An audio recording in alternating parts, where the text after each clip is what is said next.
Salam sejahtera semuanya kepada para penonton tanya jawab yang berbahagia. Semoga video ini bisa memberikan pengetahuan dan edukasi kepada para penonton, dan jangan lupa untuk like dan subscribe channel ini ya. Selamat malam Sinjak. Assalamualaikum, Kak. Iya, waalaikumsalam. Please open your kamera dulu. Nggak dapat nih, gelap. Buka kamera dan nyalakan lampu. Sikit, Cak. Saya mau tanya sikit saja. Apa itu? Haleluya itu apa? Haleluya itu berasal dari bahasa Ibrani, terdiri dari dua kata, hale dan yah, ya, di mana haleluya itu artinya memuji, memuliakan. Yah itu bentuk singkatan dari Yahweh. Jadi haleluya artinya... Ada suaraku nggak? Ada sikit. Sikit. Jelas suaraku kan teman-teman? Jelas. Oke, jelas. Jelas. Jadi haleluya itu artinya terpujilah Yahweh. Di mana Yahweh itu adalah Tuhan Yesus. Sebab nama Yesus itu berasal dari dua bahasa Ibrani, yaitu Yahweh dan Yasa, yang artinya Tuhan menyelamatkan. Oke, begitu. Satu lagi. Mohon maaf saudaraku, kalau tidak buka kamera hanya satu saja pertanyaan. Terima kasih, Tuhan Yesus mengasihimu. Sama-sama.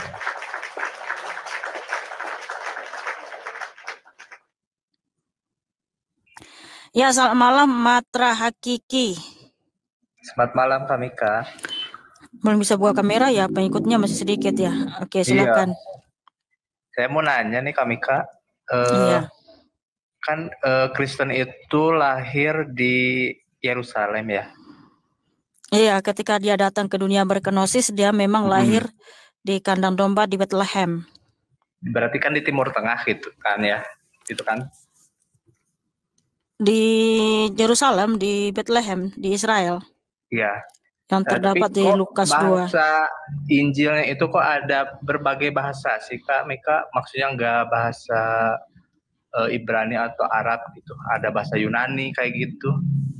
Kok bisa jadi bermacam-macam bahasa gitu dalam kitab Injilnya? Iya, bahasa asli dari Alkitab itu memang bahasa Ibrani dan Yunani. Tapi kan Tuhan Yesus tahu segala bahasa.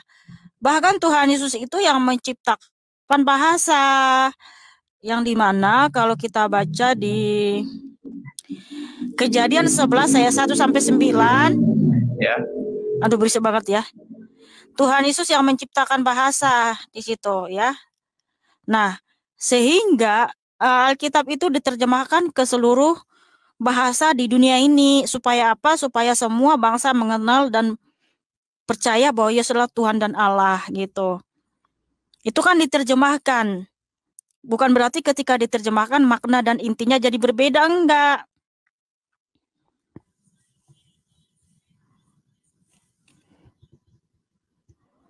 Oke, jelas ya teman? Ya, terima kasih. Karena Tuhan Yesus itu mengerti semua bahasa. Jadi kamu mau berdoa dalam bahasa apapun, Tuhan Yesus mengerti. Tuhan Yesus tahu. Kenapa diterjemahkan? Karena orang Kristen itu, atau maksudnya manusia di dunia ini kan tidak semua tahu bahasa Ibrani dan bahasa Yunani. Nah, ketika diterjemahkan kita mengerti. Jadi yang kita baca itu kita paham. Sebab ya firman Tuhan itu ditulis untuk supaya kita renungkan, lalu kita analisa, kita renungkan menjadi pelaku firman. Bukan sekedar membaca apa yang tidak kita pahami. Kalau kita membaca ya, melafalkan apa yang tidak kita pahami itu bagaikan mantra gitu loh. Bagaikan mantra dan juga tong kosong nyaring bunyinya gitu. Kita mengucapkan sesuatu yang tidak kita pahami. Nah, kalau diterjemahkan artinya kita paham bahwa Tuhan itu adalah Allah yang Maha Besar, pencipta langit dan bumi dan lain sebagainya. Seperti itu saudaraku ya. Terima kasih, Tuhan Yesus memberkatimu.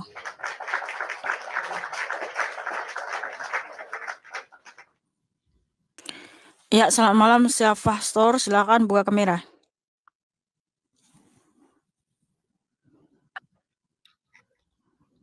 Ya, malam juga. Sebentar ya, Kak. Iya. Sehat, Kak? Duh, maaf lagi minum ya. Bentar,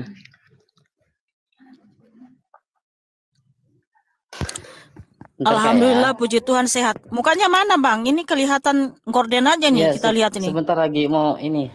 Siap-siap dulu, ini lagi mau siap. Ya, silakan.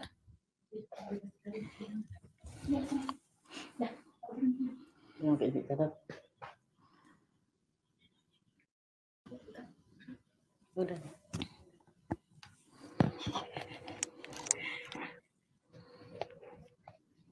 Halo Kak Mika, selamat malam. Oh ya, selamat malam Kakak cantik. Ya, makasih ya Kak udah dikasih kesempatan naik. Ini mau nanya.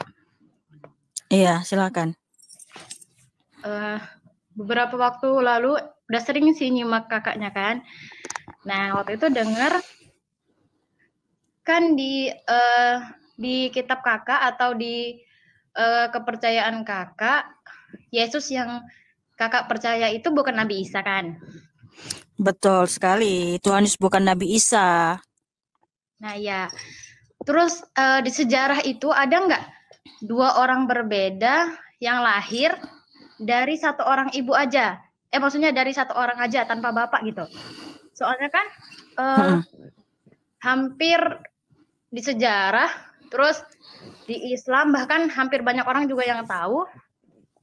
Cuma ada satu orang yang lahir dari seorang ibu gitu loh, nggak ada bapaknya, yaitu Nabi Isa kalau di Islam kan. Nah, kalau di kakak kan dibilangnya Yesus. Kira-kira ada nggak ya pembahasan sejarah tentang itu? Yang nggak ada, makanya hanya Nabi Isa yang lahir tanpa bapak, ya kan? Di mana ibunya Siti Maryam, hanya Isa. Tidak ada yang sama dengan Isa, makanya Tuhan itu bukan Nabi Isa. Oh, jadi Tuhan Yesus itu, jadi Yesus Kristus yang kakak bilang, berarti ada nih, berarti ada dua orang kan, berarti yang lahir dari satu ibu, karena kepercayaan kakak kan Yesus itu bukan Isa. Iya, Tuhan Yesus bukan Nabi Isa. Nah, ada nggak sejarahnya kalau ada orang lain lagi selain Maryam yang melahirkan tanpa bapak gitu, tanpa suami gitu, ada nggak? Oh, Bunda Maria itu ketika melahirkan bayi Yesus itu, Bunda Maria punya suami. Makanya Siti Maryam bukan Bunda Maria. Sorry ya, saya minum dulu cantik. Oh, berarti Bunda Maria punya suami? Yes, that's right. Sebab ada firman Tuhan, ini ya, saya baca dulu Matius. Makanya kamu harus paham dulu cantik hukum Taurat. Di dalam hukum Taurat tertulis seorang perempuan yang melahirkan tanpa ada suami itu dianggap perzinahan dan dia harus dirajam sampai mati dengan batu.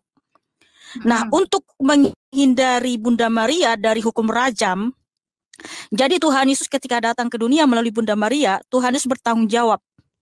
Makanya Tuhan Yesus menyuruh malaikat untuk menyampaikan kepada Yusuf supaya jangan meninggalkan Maria. Nah, waktu Maria itu Maria ini kan punya tunangan namanya Yusuf. Jadi di dalam tradisi Yahudi kalau yang sudah bertunangan itu sebenarnya sudah sah suami istri. Tetapi sebelum Yusuf itu tidur bersama Bunda Maria, ketahuanlah sama Yusuf bahwa Bunda Maria ini hamil, mengandung. Nah, datanglah si Yusuf, ya kan? Yusuf berpikir gini, loh, ini tunanganku, istriku ini sudah hamil, sudah mengandung, saya belum pernah tidur sama dia. Nah, maka adalah niat Yusuf itu mau meninggalkan Maria. Nah, ini ayatnya ya. Yaitu Matius 1 ayat 18 sampai 25. Loh, kemana dia? Kemana dia cantik? Siapa tadi namanya? Yang naik itu?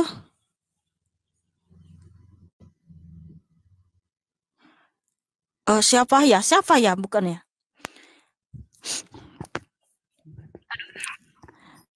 Kenapa geser turun tadi. cantik? Lanjut Kak. Gimana cara buka kameranya nih? Ya, aku kirim notifikasi untuk buka kamera. Ya, makasih Kak. Ya, silakan dibuka kameranya. Mana bukanya nih? Iya. Terima kasih Jasmine 2020, Tuhan Yesus mengasihimu ya. Oke, saya baca firman Tuhan di Matius 1 ayat 18 sampai 25. Kelahiran Yesus Kristus adalah seperti berikut. Pada waktu Maria, ibunya, bertunangan dengan Yusuf, ternyata ia mengandung dari Roh Kudus sebelum mereka hidup sebagai suami istri. Karena Yusuf suaminya seorang yang tulus hati dan tidak mau mencemarkan nama istrinya di muka umum, ia bermaksud menceraikannya dengan diam-diam. Tetapi ketika ia mempertimbangkan maksud itu, malaikat Tuhan nampak kepadanya dalam mimpi dan berkata, Yusuf, anak Daud, janganlah engkau takut mengambil Maria sebagai istrimu, sebab anak yang di dalam kandungannya adalah dari Roh Kudus. Ia akan melahirkan anak laki-laki, dan engkau akan menamakan dia Yesus, karena dialah yang akan menyelamatkan umatnya dari dosa mereka. Hal itu terjadi supaya genaplah yang difirmankan Tuhan oleh Nabi, sesungguhnya anak darah itu akan mengandung dan melahirkan seorang anak laki-laki, dan mereka akan menamakan dia Immanuel, yang berarti Allah menyertai kita. Sesudah bangun dari tidurnya, Yusuf berbuat seperti yang diperintahkan malaikat Tuhan itu kepadanya. Ia mengambil Maria sebagai istrinya, tetapi tidak bersetubuh dengan dia sampai ia melahirkan anaknya laki-laki, dan Yusuf menamakan dia Yesus. Ya, dalilnya terdapat di Matius 1 ayat 18 sampai 25. Silahkan dicek ya, teman-teman. Jadi Yusuf itu mengambil Maria sebagai istrinya, dia tidak jadi meninggalkan Maria. Di Matius 1 ayat 18 sampai 25. Silahkan dicek ya, teman-teman. Jadi Yusuf itu mengambil Maria sebagai istrinya, dia tidak jadi meninggalkan Maria. Karena dia sudah dikasih tahu nih sama malaikat, kamu jangan tinggalin Maria, itu kandungannya itu berasal dari Roh Kudus. Karena dialah yang akan menyelamatkan umatnya dari dosa mereka. Nah, Yusuf ini orang yang penurut, sehingga dia menuruti apa yang dikatakan malaikat itu. Nah, dia tetap bersama dengan Bunda Maria, tapi dia tidak pernah bersetubuh dengan Bunda Maria sampai Tuhan Yesus lahir. Gitu. Nah, makanya Bunda Maria bukan Siti Maryam. Sebab pula silsilah Siti Maryam dengan Bunda Maria berbeda. Karena di kitab Saudari, ya, ini saya menggunakan hak jawab di dalam meluruskan bahwa Tuhan Yesus bukanlah Nabi Isa alaihissalam, ya. Di kitab Saudari yang terdapat di QS 19 ayat 28 dan QS 66 ayat 12, bahwa Siti Maryam itu adalah saudara perempuan Harun dan ayahnya adalah Imran. Nah, sementara yang tertulis dalam Alkitab di Lukas 3 ayat 23, Matius 1 ayat 3, Lukas 3 ayat 33, bahwa Bunda Maria bukan saudara Harun, karena Harun ke Maria itu ada 1.500 tahun jaraknya, sudah dari beberapa generasi, jadi nggak disebut saudara ya. Kemudian Maria itu ayahnya bukan Imran, tetapi Eli. Nah, yang bernama saudara perempuan Harun yaitu Miriam ada di zaman Nabi Musa. Karena Musa itu 3 bersaudara, yaitu Miriam, Harun, dan ayah mereka adalah Amran. Nah, nampaknya silsilah Siti Maryam ini kok hampir mirip di zamannya Nabi Musa gitu. Makanya di sini sangat berbeda sekali. Yang bernama saudara perempuan Harun, yaitu Maryam atau Miriam, dan ayah mereka adalah Amram, itu ada di zaman Nabi Musa. Nah, sementara Tuhan Yesus ketika berkenosis ke dunia menjadi manusia, itu di abad pertama di tahun 1 Masehi. Oh gitu. Iya, makanya disinilah perbedaan Tuhan Yesus dengan Nabi Isa alaihissalam. Dari situ saja itu perbedaan yang pertama. Nah, perbedaan yang kedua, Isa putra Maryam sering disebutkan di dalam kitab Saudari, betul? Betul. Nah, kita harus paham dulu nih sistem kekerabatan di Israel. Sistem kekerabatan di Israel itu adalah sistem patrilineal. sehingga menarik garis keturunan itu dari ayah, bukan dari ibu. Makanya Tuhan Yesus tidak pernah dipanggil Yesus anak Maria atau Yesus bin Maria, nggak pernah. Tapi Yesus anak Daud. Nah, kenapa Tuhan Yesus dipanggil Yesus anak Daud? Karena untuk menggenapi nubuatan di Perjanjian Lama bahwa dari keturunan Daud, yaitu suku Yehuda, akan datang Mesias. Gitu. Nah, di sini aja sudah berbeda sekali ya. Kemudian perbedaan yang ketiga adalah tempat kelahiran, bahwa Nabi Isa alaihissalam dia lahir di bawah pohon kurma yang terdapat di QS 19 ayat 23 sampai 27. Sementara Tuhan Yesus ketika datang ke dunia dia lahir di Bethlehem, yaitu di Yerusalem ya, yang terdapat di Lukas 2 ayat 7, Lukas 2 ayat 8 sampai 20 ya. Nah, dari tempat perbedaan kelahirannya saja sudah berbeda ya. Nabi Isa lahir di bawah pohon kurma, Tuhan Yesus ketika datang ke dunia berkenosis lahirnya di Bethlehem, yaitu di kandang domba ya, bukan di bawah pohon kurma.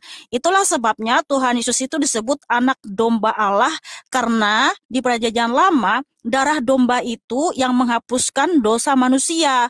Darah domba itu korban penebus salah, korban pengampunan dosa. Tidak pernah di dalam hukum Taurat pohon kurma atau kurma di bawah ke bait suci untuk mengampuni dosa, tapi darah domba. Itulah sebabnya Mesias itu harus lahir di kandang domba. Gitu ya, untuk menggenapi nubuatan bahwa darah Tuhan Yesuslah yang bisa mengampuni kita ya. Kemudian perbedaan yang keempat adalah perbedaan waktu dikandung, ya kan? Nah, kalau kan Nabi Isa itu kan ditiupkan ya, Bunda Maria itu ditiupkan yang terdapat di QS 21 ayat 91 ya kan. Nah, sementara Tuhan Yesus ketika berkenosis, Bunda Maria itu tidak pernah ditiup ya kan. Tetapi firman Tuhan di Lukas 1 ayat 35, Matius 1 ayat 20 bahwa kuasa Elohim yang Maha Tinggi menaungi Bunda Maria sehingga Roh Allah yang Maha Kuasa itu berkenosis ya, hadir di dalam tubuh Bunda Maria menjadi manusia ya, bukan ditiup. Nah, kemudian perbedaan nama. Kalau nama Isa kan di dalam kitab Saudari tidak ada artinya ya. Tidak tahu artinya kan.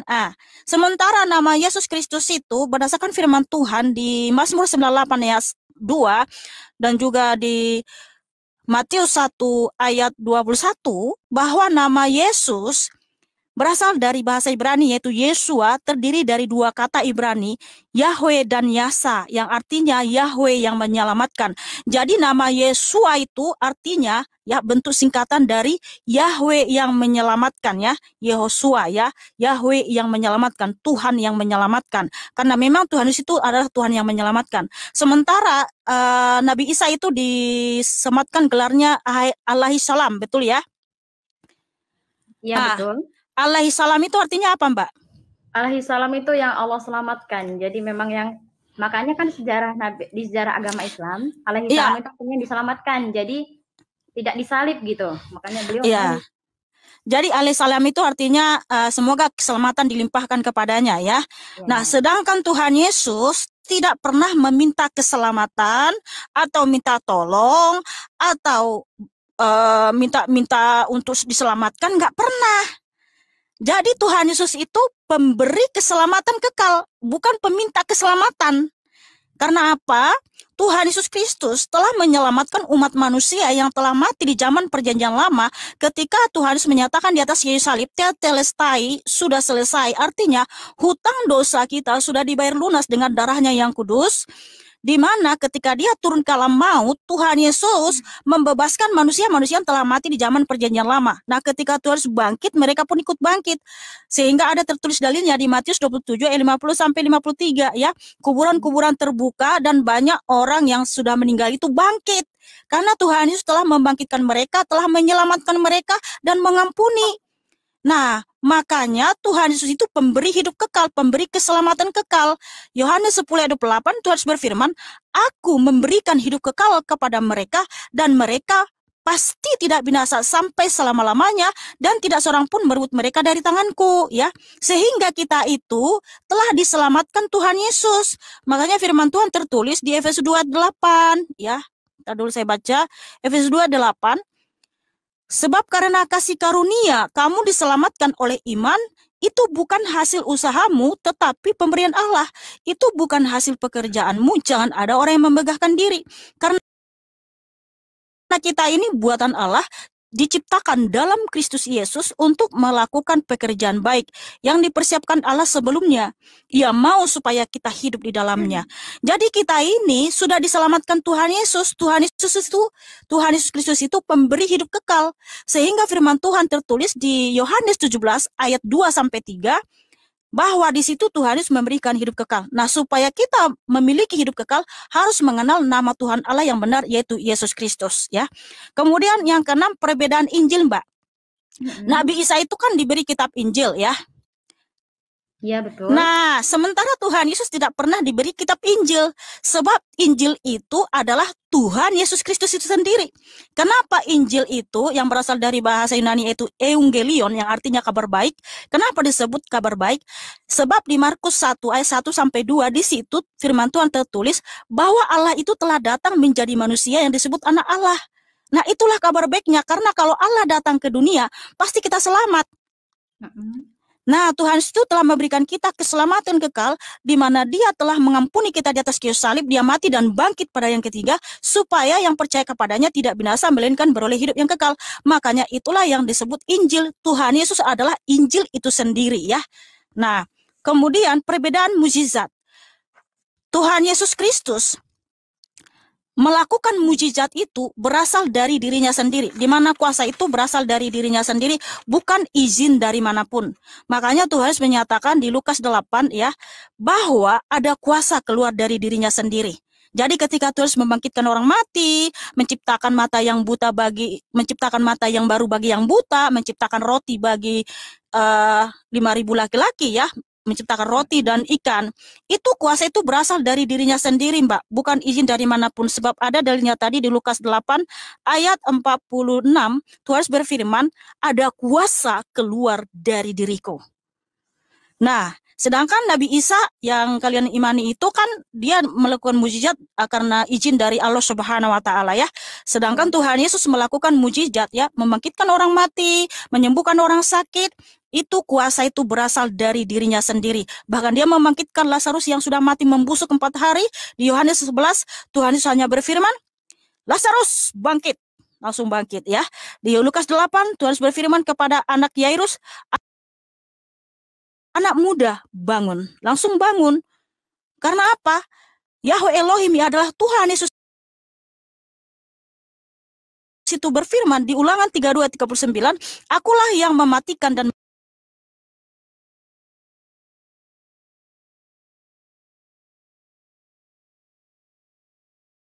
menghidupkan, akulah yang meremukkan dan menyembuhkan. Makanya Tuhan Yesus itu adalah Yehovah Rafa, yaitu Maha Penyembuh. Nah, kemudian hidupkan, akulah yang meremukkan dan menyembuhkan. Makanya Tuhan Yesus itu adalah Yehovah Rafa, yaitu Maha Penyembuh. Nah, kemudian di perbedaan penyaliban, Nabi Isa alaihissalam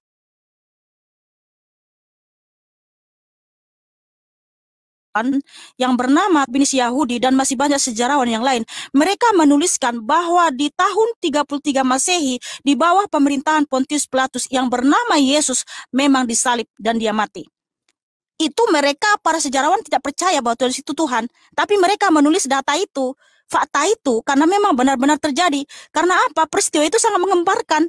Pada waktu Tuhan Yesus disalib, gempa bumi terjadi, matahari tidak bersinar selama 3 jam, bait suci terbelah 2. Kenapa itu terjadi? Karena yang disalib itu bukan manusia biasa, Dia adalah Tuhan yang Maha Kuasa, ya. Sehingga para sejarawan pun menulisnya. Nah, jadi di sini saja sudah sangat berbeda. Makanya ketika ada yang mengatakan bahwa Tuhan Yesus itu Nabi Isa, itu sebenarnya merendahkan iman Kristen dan penghujatan kepada Tuhan Yesus. Di mana pengorbanan yang begitu mulia itu dikatakan tidak pernah ada, itu sangat merendahkan Tuhan Yesus. Karena Tuhan Yesus itu Allah yang sudah terbukti memberi pengampunan, bukan nanti-nanti ataupun sekedar janji-janji. Makanya kenapa orang Kristen percaya ada kebangkitan? Karena Tuhan Yesus telah terbukti mematahkan kutuk kematian, Dia mati dan bangkit pada yang ketiga. Nah, itulah perbedaan Tuhan Yesus dengan Nabi Isa alaihissalam. Satu lagi saya sebutkan perbedaannya, Mbak. Nabi Isa alaihissalam nanti kan datang di hari zaman itu, membunuh babi, mematahkan salib, membunuh Dajjal, ya, dan menghapuskan Jiyah, ya. Nah, Tuhan Yesus Kristus mohon maaf dengan segala hormat tidak akan pernah datang membunuh babi tanpa Tuhan Yesus pun datang dari zaman kita sudah menyembelih bedua ya untuk dimakan ya, mohon maaf ya. Nah, Tuhan Yesus tidak akan pernah datang dengan pekerjaan yang mohon maaf yang mohon maaf ya itu receh banget gitu ya, mohon maaf ya. Nah, kalau Tuhan Yesus itu datang nanti di hari zaman, yaitu di Matius 25 sudah tertulis untuk menghakimi semua umat manusia.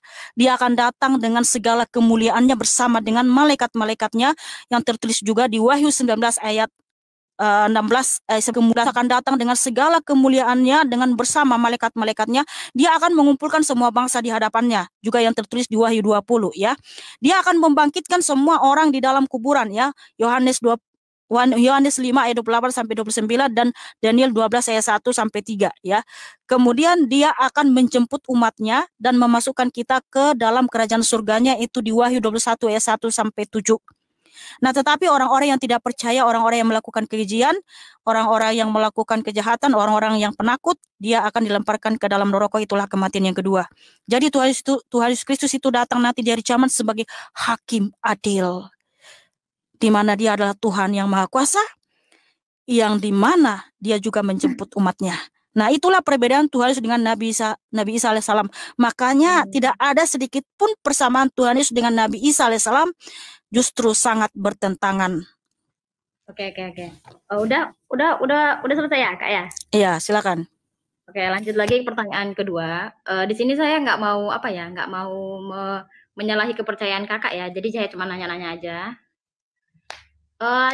Ada pelurusan yang tadi sedikit informasi yang kalau di Islam itu Nabi Isa turun terus bunuh babi, itu nggak ada sih penjelasannya. Jadi Nabi Isa itu turun juga hampir sama kayak kepercayaan Kakak tentang Yesus yang turun lagi buat jadi hakim. Itu juga hampir sama persis. Cuman kalau detailnya, nah salah satunya dia tuh untuk membunuh Dajjal gitu. Tapi kalau untuk babi nggak ada sih kayaknya gitu. Gitu ya, Kak. Oke, tapi saya boleh nanya enggak? Ya, silakan. Bukankah hanya Allah itu yang maha adil dan dia juga hakim adil? Kenapa Nabi Isa yang malah jadi hakim adil? Bukan, kalau di Islam disebutnya bukan hakim adil. Tapi nanti Nabi Isa itu turun sebagai orang yang akan dia diutus Allah. Memang karena Nabi Isa itu di zamannya perannya itu singkat gitu loh. Peran Nabi Isa di zamannya beliau itu singkat gitu. Jadi sama Allah dikasih kesempatan nanti di terakhir karena Nabi Isa di agama Islam itu minta sama Allah, makanya sama Allah dikasih kesempatan di akhir zaman untuk datang dan memimpin kaum muslimin untuk memerangi Dajjal gitu. Gitu ya terserah mbaknya lah. Tapi setahu saya hakim adil itu hanya Allah yang Maha Kuasa, dialah Tuhan Yesus. Makanya dialah yang datang sebagai hakim adil, bukan yang lain. Oke, ada lagi pertanyaannya, Mbak? Ada, betul, ada Mbak. Pertanyaannya, Kakak tahu Injil Barnabas? Itu bukan Injil, tapi itu adalah buku Antikristus. Buku Antikristus? Iya. Kakak pernah dengar sejarahnya Barnabas nggak? Barnabas itu nama orang kan di Kristus kan? Bukan. Saya sudah pernah baca buku Barnabas. Sudah pernah baca dan itu ditulis pada abad di atas 11. Karena terlihat dari kata-katanya yang sangat modern dan juga memang itu ditulis yang bukan anak-anak Tuhan Yesus, bukan rasul-rasul Tuhan Yesus. Dan juga Barnabas itu ditulis dalam bahasa Mesir Koptik. Dalam bahasa Mesir ya, kalau nggak salah. Iya, dia bukan ditulis dalam bahasa Yunani atau Ibrani, tapi ditulis dalam bahasa Mesir Koptik kalau nggak salah ya. Nah, seperti Mesir Koptik. Iya, bahasa Mesir. Oke. Nah, ini masih tentang Barnabas nih. Sama tadi kan ada penulis kitab tuh, Matius, Markus, Lukas dan Yohanes kan? Mereka adalah penulis kitab-kitab atau Alkitab kan? Nah, siapa di antara mereka yang kira-kira sama atau ada ketika Barnabas itu ada? Jadi karena kan yang kalau kakak baca tuh Barnabas itu bahkan disebutin ada di zamannya Yesus gitu. Sebagai saksi dia bahkan disebutnya kalau di potongan ayatnya nih. Karena di beberapa potongan ayat saya juga sempat baca waktu itu. Nah, jadi Barnabas itu hadir. Tapi bentar. Sebagai saksi gitu. Bentar. Tadi saya salah ya. Saya koreksi lagi. Buku Barnabas itu ditulis dalam bahasa Italia, lalu diterjemahkan ke dalam bahasa Inggris dan bahasa Arab, ya, bukan ditulis dalam bahasa Mesir rupanya, tetapi ditulis dalam bahasa Italia. Ya, kayak tadi bagaimana pertanyaanmu, cantik? Ya, nggak apa-apa. Silakan ulangi lagi ya. Tadi saya cari ya, karena boleh. nanti di framing kalau saya, Mikana salah bahasanya begini gitu. Silakan, cantik. Jadi gini Kak, lanjut ya pertanyaan kedua nih. Pertanyaan yang kedua tadi itu tentang Barnabas itu ya. Nah, kalau di Barnabas yang sempat saya baca, itu Barnabas sendiri nama seorang sahabat atau seseorang yang hadir untuk membela Yesus gitu. Ada loh di potongan buku Barnabas itu, entah itu kitab kakak atau apa, tapi itu ada gitu. Nah, di sejarah kakak atau di pengetahuan Kristus itu ada nggak kisah lengkapnya tentang Barnabas itu? Karena dia banyak termasuk salah satu orang yang berperan gitu kan di Kristus. Buktinya dia punya buku yang bisa kakak baca gitu. Berarti kan salah satu juga ikut berperan gitu andil. Cuman kan nggak begitu familiar gitu kan tentang Kristus. Apa gimana? Ada nggak kisah lengkapnya Barnabas itu? Sebenarnya dia siapa? Karena kan dia nulis buku tuh, harusnya di situ ada penjelasannya gitu. Dia tuh siapa? Kenapa dia bisa punya pengetahuan tentang Kristus gitu, tentang Yesus gitu. Makanya kakak bisa baca. Oke, jadi gini. Buku Barnabas itu kan ditulis pada abad ke-16. Kenapa dia bisa menulis yang hampir mirip ya, ada mirip-miripnya sedikit dengan ada nama Yesus di sana.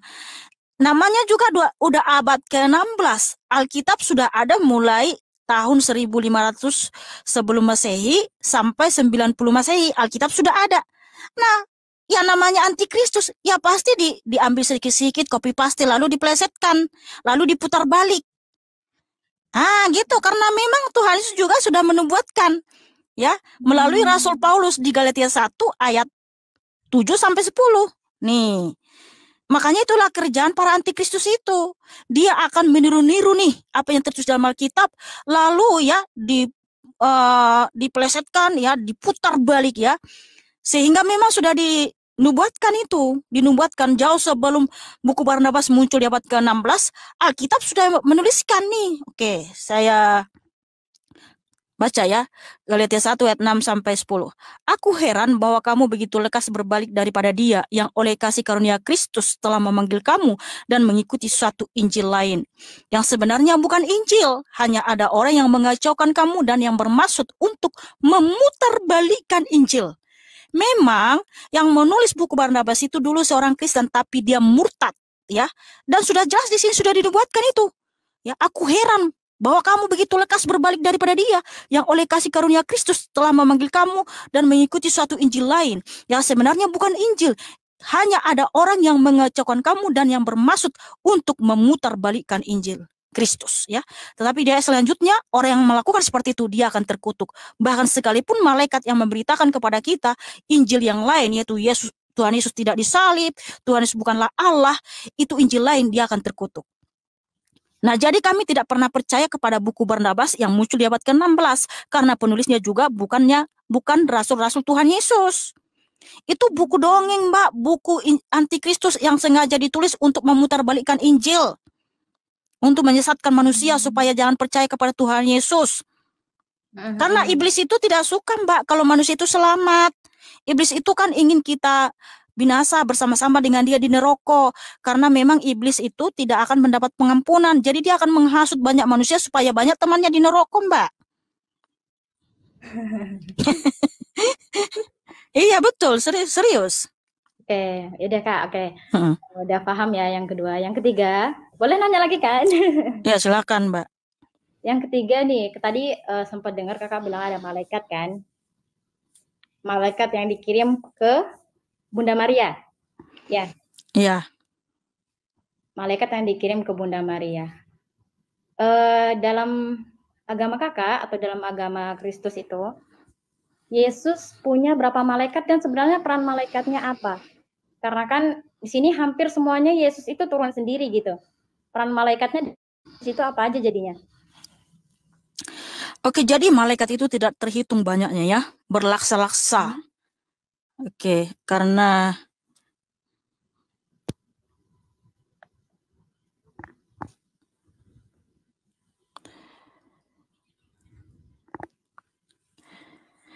maka aku melihat dan mendengar suara banyak malaikat sekeliling tahta, makhluk-makhluk dan tua-tua itu. Jumlah mereka berlaksa-laksa dan beribu-ribu laksa. Jadi memang Tuhan Yesus menciptakan malaikat itu sangat banyak ya. Yang tertulis di Wahyu 5:11 bahwa malaikat itu jumlahnya berlaksa-laksa, tidak maksudnya banyak sekali lah gitu. Nah, tujuan Tuhan Yesus menciptakan malaikat ya untuk melayani Tuhan Yesus. Makanya Tuhan Yesus itu menciptakan malaikat untuk menyampaikan pesan kepada umat, seperti malaikat Gabriel nih datang menjumpai Bunda Maria, begitu pula datang menjumpai Yusuf. Kemudian ketika Tuhan Yesus ya di padang gurun pencobaan dicobai oleh iblis ya kan, Tuhan Yesus mengatakan, "Enyahlah kau iblis." Langsung datang malaikat yang setia itu di Matius 4 ayat 11, Tuhan Yesus dilayani oleh malaikat-malaikat ya. Kemudian Tuhan juga berfirman di Wahyu 22 ayat 16, "Aku Yesus telah mengutus malaikatku untuk memberi kesaksian tentang semuanya ini." Jadi tugas malaikat itu memang untuk melayani Tuhan Yesus cantik. Gitu. Iya. Oke. Kakak siap Mas Ian kan kalau banyak pertanyaan? Oke, satu lagi lah biar gantian sama yang lain ya. Oh yaudah. Ini dirangkum ya, soalnya jujur deh, aku tuh dari kemarin Kak nontonin live-nya gitu, pengen banget nanya karena banyak banget pembahasan yang kayak apa ya, kayak pengen tahu lebih gitu kan. Ya meskipun mungkin ya mohon maafnya kita tetap bertentangan gitu kan kalau iman gitu kan. Tapi ada beberapa pengetahuan yang memang kita semua harus pelajari gitu. Iya, betul. Oke, lanjut Kak. Pertanyaan yang selanjutnya itu kemarin itu sempat dengar Nabi Adam diciptakan di bumi kan? Iya, Adam itu artinya manusia pertama. Memang dia diciptakan di bumi. Nah, ketika Nabi Adam diciptakan di bumi, itu Yesus yang turun langsung ke bumi kah? Atau ada malaikatnya kah? Atau ada saksi-saksinya? Nah, terus itu yang pertama. Karena pertanyaannya banyak sih Kak, jadi tak rangkum aja ya. Terus yang tambahannya, kalau misalnya Yesus itu turun ke bumi, kapan dia naik ke atas lagi tuh? Dan sampai akhirnya dia mutusin buat jadi manusia lagi dan masuk ke dalam kandungannya Bunda Maria gitu kan. Kira-kira ada nggak yang dia firmanin langsung bahwa dia itu turun ke bumi dulu untuk nyiptain Adam, kemudian naik lagi, kemudian turun lagi gitu? Oke. Jadi gini cantik, sesuai dengan firman Tuhan di Kejadian 1 ayat 1 sampai 2, bahwa Tuhan Yesus yang adalah Allah itu sendiri menciptakan langit dan bumi, di mana memang Tuhan Yesus itu eksistensinya adalah roh, ya. Jadi roh Allah itu melayang-layang di atas permukaan air, artinya dia melingkupi segala sesuatu. Jadi roh Allah yang Maha Kuasa itu melingkupi segala sesuatu, ya, tidak terbatas ruang dan waktu. Jadi itulah kemahakuasaannya. Jadi nggak mungkin turun naik gitu ya kan, kayak Spiderman turun naik terbang naik turun gitu, enggak. aduh minum dulu ya. Lucu juga. Ya, boleh Kak, silakan, ini aku. Oke, sebentar Kak. Jadi gitu ya. Nah, gimana? Ya, mohon maaf banget. Nah, ada nggak di Alkitab yang kakak baca itu bahwasanya Yesus itu yang langsung nyiptain Adam di bumi gitu? Soalnya kemarin sempat dengar gitu kan, kalau Adam itu diciptanya di bumi karena di surga nggak ada tanah gitu kan. Apa ada pembahasan tentang penciptaan Adam itu di bumi gitu dan diciptain langsung oleh Yesus gitu? Ya, Memang firman Tuhan tertuliskan di Yohanes 1 ayat 1 sampai 3 bahwa Tuhan Yesus adalah Sang Firman yang adalah Allah itu sendiri. Dialah yang berfirman, pemilik firman, bukan sekedar firman. Karena di Yohanes 1 ayat 3, segala sesuatu dijadikan atau diciptakan oleh Dia, yaitu Tuhan Yesus. Tanpa Dia tidak ada satupun yang jadi dari segala yang dijadikan. Nah, maksudnya di situ bahwa Tuhan Yesus yang menciptakan segala sesuatu, termasuk Adam dan Hawa, ya kan? Nah, makanya firman Tuhan di Kejadian 1 ayat 24 sampai 26 ya, Tuhan Yesus menciptakan manusia itu menurut gambar dan rupanya. Dan di Kejadian 2 ayat 7 bagaimana dia cara menciptakan Adam? Tuhan Yesus membentuk manusia itu dari debu tanah, yaitu di Kejadian 2 ayat 7. Nah, setelah terbentuk manusia itu lengkap semua, barulah Tuhan Yesus mengembuskan nafas kehidupan ke hidung Adam sehingga dia menjadi makhluk yang hidup. Itulah manusia pertama. Nah, karena tadi di Kejadian 2 ayat 7 manusia itu kan berasal dari tanah. Tanah itu ada di bumi, bukan di surga. Jadi tentulah, tentulah Adam itu ada di bumi. Berarti kesimpulan Adam diciptakan di bumi itu adalah kesimpulan sendiri gitu? Bukan kesimpulan sendiri, itu Kejadian 2 ayat 7. Ketika itulah Tuhan Allah membentuk manusia itu dari debu tanah. Nah, gini. Nah, debu tanah kan ada di bumi, Mbak. Nah, tunggu dulu. Karena Yesus itu maha kuasa, kenapa enggak kalau kuasanya dia bawa tanah, debu tanah ke langit, ciptain Adam di langit gitu? Mbak, tujuannya manusia diciptakan itu di bumi, Mbak, bukan di surga. Tujuan manusia diciptakan di bumi. Iya, tujuannya kan memang tujuannya bumi ini dibuat tuh sama Tuhan Yesus memang untuk ditempati sama manusia, Mbak. Iya. Memang benar gitu, memang benar. Memang tujuan manusia diciptakan untuk menyempatkan bumi gitu kan. Cuman pengen banget tahu data pasti atau ayat yang jelasnya tentang Adam itu langsung diciptain Yesus itu di bumi gitu. Karena di tanah bisa aja dengan kuasanya Yesus itu dibawa ke surga untuk ciptain Adam karena biar jadi suci gitu kan. Karena kena tanah surga. Kalau tanah bumi berarti dari tanah itu emang udah kotor gitu kan, tanpa makan buah huldi Kak gitu. Mbak, sebelum manusia jatuh dalam dosa, bumi ini bukan kotor, Mbak. Bumi ini ya sangat baik dan teramat baik yang diciptakan Tuhan dan manusia itu suci, Mbak. Sebelum mereka jatuh dalam dosa yaitu melanggar hukum Tuhan di Kejadian 2 ayat 17, manusia itu suci, Mbak, nggak berdosa. Makanya tujuan Tuhan Yesus menciptakan manusia itu, yaitu di bumi ini untuk hidup kekal abadi selama-lamanya, berkuasa di bumi ini. Makanya firman Tuhan di Kejadian 1 ayat 1 sampai 31 ya, sebelum manusia diciptakan pada hari yang ke-6, ada firman Tuhan tertulis di Kejadian 1 ayat 2, bumi belum berbentuk dan kosong. Artinya di situ dalam bahasa aslinya adalah tobu dan wahobu ya, di mana tapi bentar aku tunjukin dulu ayatnya, jangan sampai ini dulu aku ya, sampai salah ngucap pula ya, kan nanti di framing, Mikana ngomong begini kan gitu. Iya, kita lihat dulu bahasa aslinya ya. Karena apa? Tuhan Yesus itu sungguh amat baik dan teramat baik ya. Bumi itu diciptakan dulu ya diciptakan yang lain dulu dengan begitu baik dan begitu indah baru bisa ditempati oleh manusia gitu. Ya. Nah, kita baca dulu di Genesis 2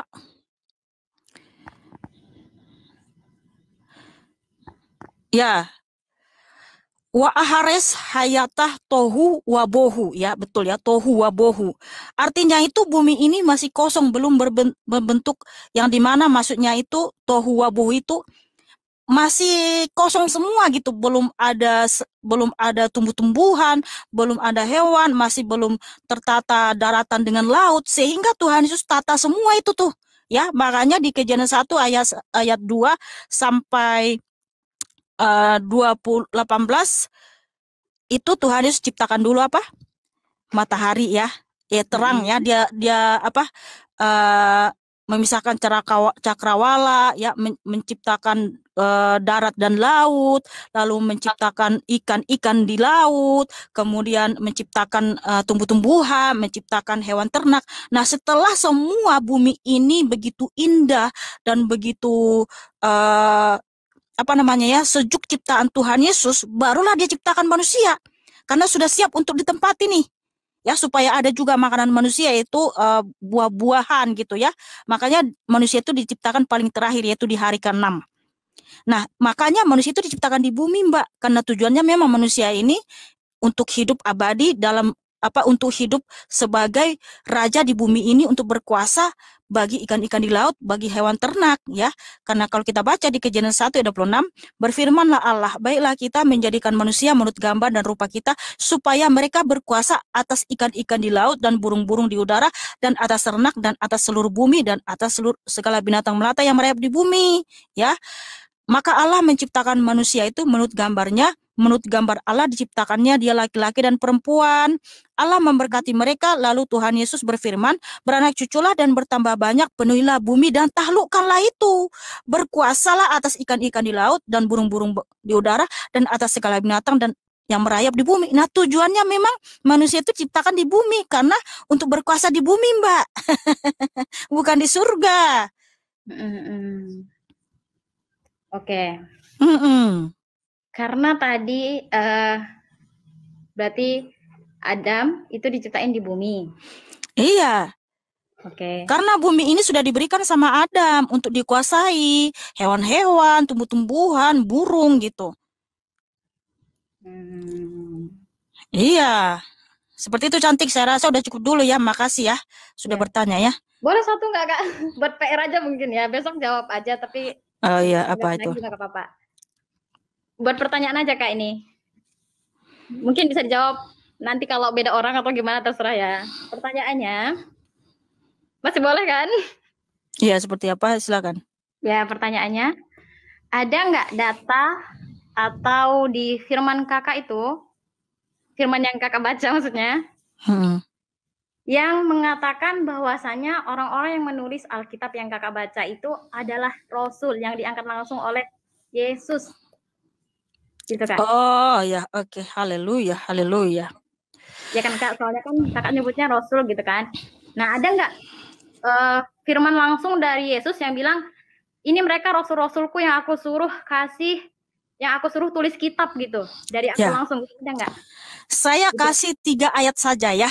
Itu sudah mewakili semua, karena banyak firman Tuhan di Alkitab ini di mana Tuhan Yesus memerintahkan nabi-nabinya dan rasul-rasulnya untuk menuliskan firman-Nya itu dalam satu kitab.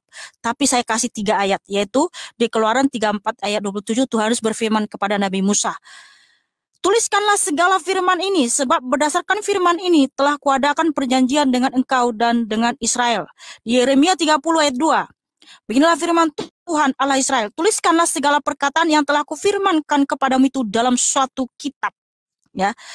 Wahyu 21 ayat 5, Tuhan berfirman kepada Rasul Yohanes, tuliskanlah segala perkataanku ini, karena perkataanku ini adalah tepat dan benar. Jadi memang Tuhan Yesus yang menyuruh supaya firman-Nya itu ditulis dalam satu kitab. Begitu Cantik.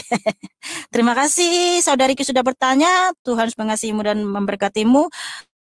Tepuk tangan buat siapa yang cantik dan manis.